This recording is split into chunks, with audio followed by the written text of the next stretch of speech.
უმაღლესი საბჭოს დეპუტატები ორშაბათს გადაცემა დიალოგში გაკეთებულ შეფასებებს გამოეხმაურნენ, სადაც შუახევის საკრებულოს დეპუტატი ქართული ოცნებიდან საკანონმდებლო ორგანოს სამარცხვინოს უწოდებს.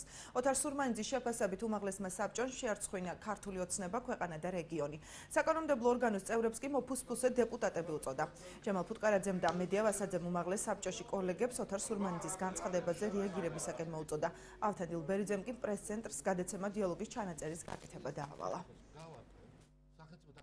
84 წლის ახალგაზრდას ვერ გააცოცხლებს და შემდეგ წენაპირებთ მის დროს. საქმე არის სირცხვილი რა ყველას. იმას ბარანს ვერ გავალ. ანალოგიური რამე ხდება. უმაღლეს საბჭო, აი სირცხვილია რა. ოცნება შეარცხვინა, ქვეყანა შეარცხვია, რეგიონი შეარცხვია.